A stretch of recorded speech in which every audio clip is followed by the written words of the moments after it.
सखी का हो सखी का कहत हो बोला। है देखत हो हमार सैया कितना दुबरा गए हो। हाँ तो दिनों का रातों का खटनी करी तो दुबरा ही है ना। ए सखी सुना हमार बात बतावा।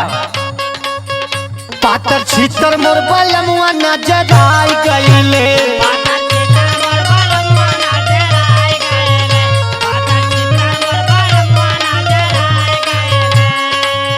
पहले मोट रहे अब तू बड़ाई गईले। ए सखी बोला। पहले मोट रहे अब तू बड़ाई गईले।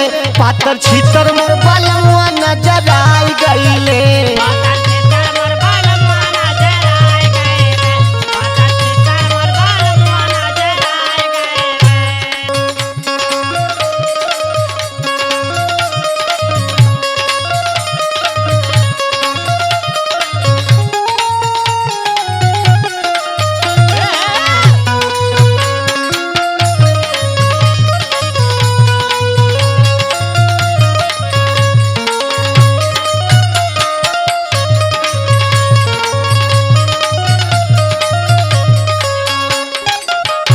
और सुना ये सखी बोला।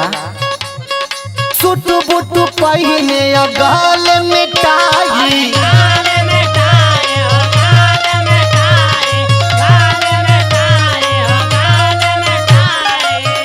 हमके लगत है ना ये सखी हाँ मरल बाटू न कौनो औरत पर आई हो दादा ई बाबा। हाँ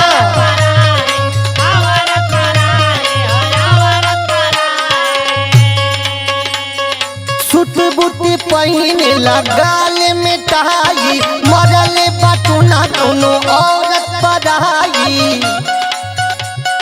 भैले न ठीक लरुआई गईले। भैले न ठीक लरुआई गईले। पातर छीतर मोर बलमुआ नजर आई गईले।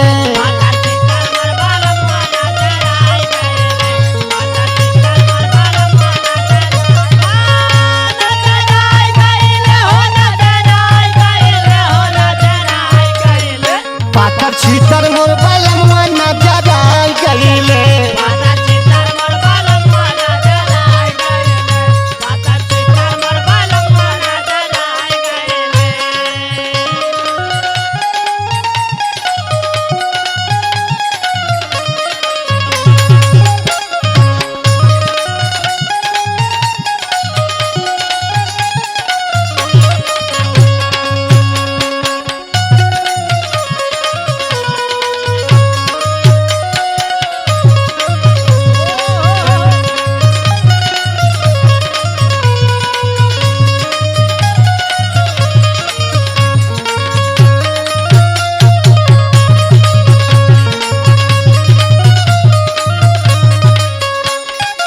ए सखी बोला हो। सुना हमार बात और बतावा आगे के बात। समझो ना आगे कमन कारी लाज हो।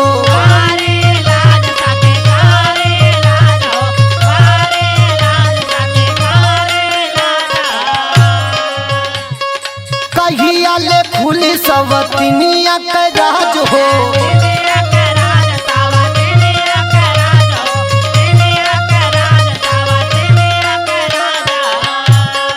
समझो न आवे कवन करी लाज हो। खरिया ले खुली सवतिनिया के राज हो। संजय दिली पोझा के बोलाई गईले। विजय प्यारे ओझा के बोलाई गईले। पातर छीतर मोर बलमुआ नजर आई गईले। पातर छीतर मोर बलमुआ नजर आई गईले। पातर छीतर मोर बलमुआ नजर आई गईले। बलमुआ नजर आई गईले। पातर छीतर मोर बलमुआ